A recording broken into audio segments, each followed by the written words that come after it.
Bien-aimés, demeurez abondamment bénis en Jésus et que le Saint-Esprit dispose vos cœurs afin que vous puissiez recevoir ce message avec joie, amour, paix, simplicité, sincérité et vérité de cœur au nom puissant de Jésus-Christ de Nazareth. Amen. Bien-aimés, je vais vous parler du témoignage.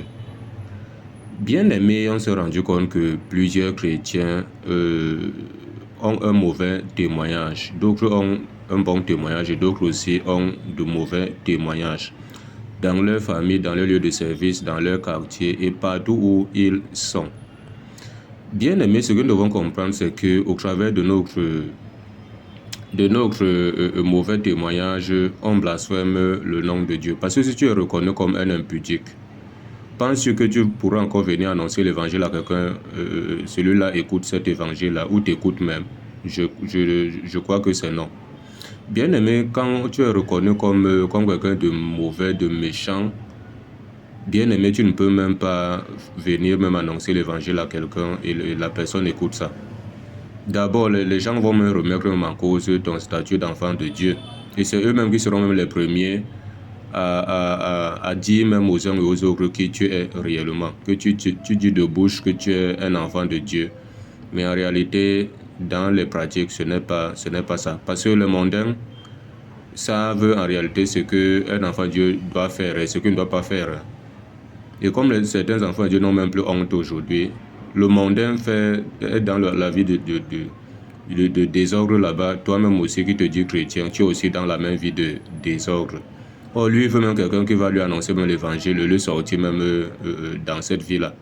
Mais quand il te voit faire aussi la même chose comme lui, vraiment, lui-même va se dire que mais ça ne sert à rien d'aller servir ce Jésus-là. S'il n'a pas pu te transformer, ce n'est pas lui qu'il va transformer.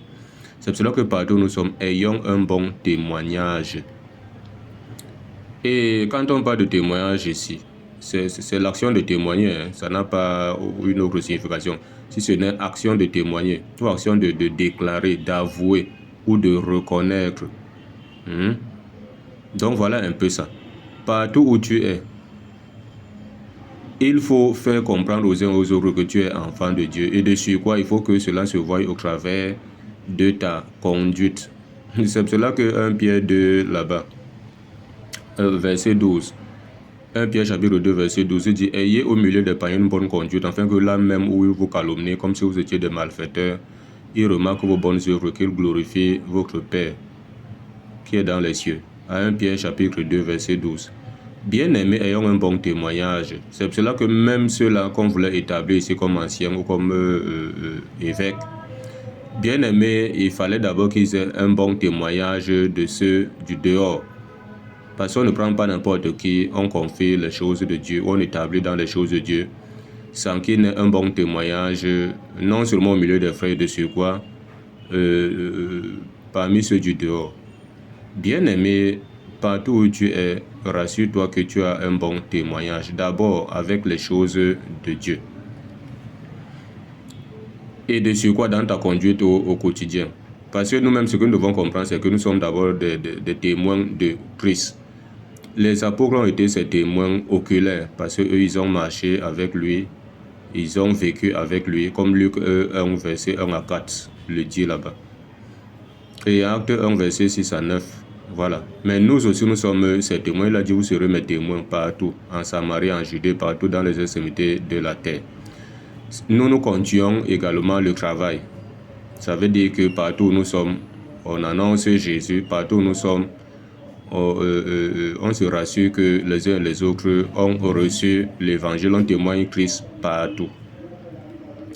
Bien aimés, au travers de leur témoignage, beaucoup ont été décapités, ont perdu leur vie. On voit ici Apocalypse 20, verset 4. Apocalypse chapitre 20, verset 4. Écoutons ce que ça nous dit ici.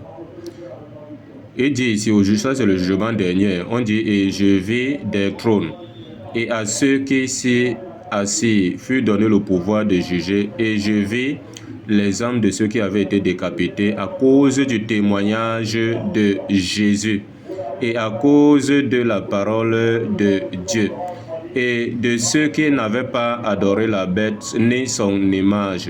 et qui n'avaient pas reçu la marque sur leur front et sur leurs mains.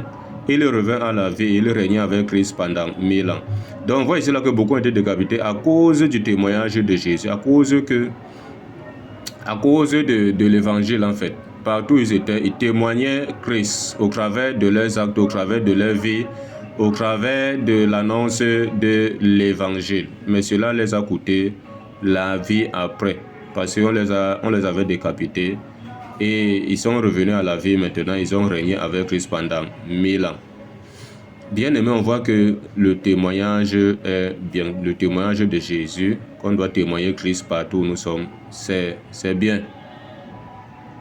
On voit aussi ici les gens qui avaient un bon témoignage et d'autres aussi qui avaient le mauvais témoignage. Et quand tu as un mauvais témoignage, même au sein des frères, ce n'est pas bon. Voilà, on voit Acte chapitre 16 ici, verset 1 à 2. Acte chapitre 16, verset 1 à 2, qui nous parle ici de Timothée. Écoutons bien Acte 16, verset 1 à 2. Il dit, il se rendit ensuite à Derbe et à Lystre, et voici, il y avait là un disciple nommé Timothée, fils d'une femme juive, fidèle et d'un père grec. Les frères de Lystre et d'Icône rendaient de lui un bon témoignage. Donc là, les frères eux-mêmes rendaient de lui un bon témoignage. Voilà. Voici ce qu'un Timothée 3, verset 1 à 7 nous dit ici.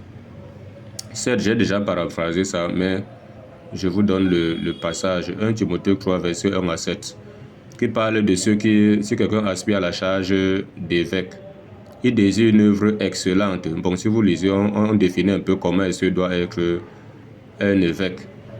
Et pour ne pas faire une longue lecture, jusqu'au verset 7 là, on dit, il faut aussi qu'il reçoive un bon témoignage de ceux du dehors, afin de ne pas tomber dans l'opprobre et dans les pièges du diable. Donc même le témoignage de ceux du dehors, donc ceux qui ne sont pas enfants de Dieu. Voilà. Donc non seulement c'est que quand tu es même enfant de Dieu, il faut que tu aies un bon témoignage, sinon les frères vont t'interpeller que frère c'est comment. Mais maintenant, avec ceux du dehors, comment est-ce que tu te comportes? C'est pour ça que beaucoup ont même parfois même honte de décliner leur identité devant les gens, parce qu'ils savent que leur vie n'est pas agréable à Dieu. Même Corneille aussi avait un bon témoignage, hein. Lui qui n'avait même pas encore cru. Si vous prenez Acte 10, du verset 1 jusqu'au verset 22. Acte 10, du verset 1 au verset 22, mais je vais prendre rapidement du verset 21 au verset 22. Nous dit, Pierre donc descendit et il dit à ces hommes, voici, je suis celui que vous cherchez. Quel est le motif qui vous amène? Il répondit, Corneille centenier, homme juste et craignant Dieu, et de qui toute la nation des Juifs rend un bon témoignage, a été divinement averti par un saint ange de te faire venir dans sa maison et d'entendre tes paroles. Donc, Corneille, lui qui n'était même pas encore chrétien, qui n'était même pas encore enfant de Dieu, avait déjà un bon témoignage. Donc, il y a même certains païens là dehors qui ont un bon témoignage, mais cela ne peut pas les sauver. Pour que ça soit agréable à Dieu, il faut que Christ soit dans leur vie. C'est pour cela qu'il a fallu ici que Corneille quoi après. Donc, quand vous lisez après, Pierre est allé chez lui, il a annoncé l'évangile là-bas. Donc, Acte 10, verset 1, jusqu'à si vous lisez tout ça. Et certainement après, ayant déjà un bon témoignage étant païen comme ça, quand il a cru, son bon témoignage a encore vraiment pris, du moins ça a encore doublé. C'est important. Donc c'est important d'avoir un bon témoignage au milieu des gens. Voici 3 Jean chapitre 1, verset 1 à 12, qui nous parle même de quelqu'un ici. 3 Jean chapitre 1, verset 1 à 12, qui nous parle de Gaius. Voilà, on dit, l'ancien à Gaius, le bien-aimé que j'aime dans le Seigneur. Bien-aimé, je souhaite que tu prospères à tous égards et sois en bonne santé comme prospère l'état de ton cœur, l'état de ton âme. Plusieurs pentecôtistes ont l'habitude de s'appuyer sur ça pour commencer à faire des déclarations de prospérité et de bonne santé, et ainsi de suite. Or ici, Jean parlait de Gaius, parce que Gaius avait un bon témoignage. Gaius aimait Dieu, aimait les frères, aimait la vérité. Au verset 3, on dit, j'ai été fort réjoui lorsque des frères sont arrivés et ont rendu témoignage de la vérité qui est en toi, de la manière dont tu marches dans la vérité. Eux, ils sont dans la fausse doctrine, mais ils déclarent la prospérité et la santé aux gens. Pourtant, Jean était dans la vérité, aimait la vérité et marchait dans la vérité. On dit, je n'ai pas de plus grande joie que d'apprendre que mes enfants marchent dans la vérité. Bien-aimé, tu agis fidèlement dans ce que tu fais pour des frères. Il aimait aussi les frères, faisait le bien aux frères. Il prenait soin des frères. On dit, et même pour des frères étrangers, lesquels ont rendu témoignage de l'amour en présence de l'Église. Tu feras bien de pouvoir à leur voyage d'une manière digne de Dieu.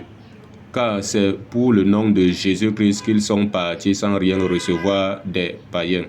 Nous devons donc accueillir de tels hommes, afin d'être ouvriers avec eux pour la vérité. Il dit, j'ai écrit quelques mots à l'église, mais Dioclès, voici quelqu'un qui avait donc un mauvais témoignage au milieu des frères. Dioclès, qui aime à être le premier parmi eux, ne nous reçoit point. C'est pourquoi, si je vais vous voir, je rappellerai les actes qu'il commet en tenant contre nous de méchants propos. Non content de cela, il ne reçoit pas les frères. Et ceux qui voudraient le faire, il les en empêche et les chasse de l'église. Voilà l'attitude des chrétiens, même au sein des frères, même dans les assemblées, il avait un mauvais témoignage. Il dit, bien-aimé, n'imite pas le mal, mais le bien. Celui qui fait le mal est de Dieu. Celui qui fait le bien est de Dieu. Celui qui fait le mal n'a point vu Dieu. Il dit au verset 12, tous et la vérité elle-même rendent un bon témoignage de Démétrius. Nous aussi, nous lui rendons témoignage et tu sais que notre témoignage est vrai. Bien aimé, on voit les gens qui avaient un bon témoignage ici, au milieu même des frères. Voilà d'autres qui avaient un mauvais témoignage. Ce n'est pas bon. Un chrétien doit avoir un bon témoignage, que ce soit au milieu des frères ou dehors. Il faut qu'on reconnaisse celui-là comme un bon chrétien. Que quand il est quelque part, qu'on dise que j'entends souvent les gens dire qu'ils sont des enfants de Dieu, sont des chrétiens, ils servent Dieu. Mais le monsieur là ou la femme là, vraiment, sa façon de servir Dieu, vraiment, c'est un exemple à suivre. Tout le monde donne un bon témoignage de toi. Et quand bien même quelqu'un va vouloir te salir, en donnant un mauvais témoignage de toi, et que ce n'est pas le cas, Dieu va défendre ta cause. Et certains, même, il va utiliser même certains pour défendre ta cause, pour reprendre même ceux-là ou celui-là qui veut salir ton nom. Bien aimé, c'est important. Ayons un bon témoignage, que ce soit au milieu des frères ou au milieu de ceux du dehors. Partout, on doit nous reconnaître comme les gens qui se comportent bien. C'est ainsi que le nom de Dieu sera glorifié. Mais si tu te comportes mal, on ne va même pas s'appuyer sur ton nom pour dire que c'est tel qui se comporte comme ça. On va dire, regarde alors comment est-ce que se comporte un enfant de Dieu. C'est le nom de Dieu qui sera blasphémé. Ok, dans la paix, au nom de Jésus. Amen.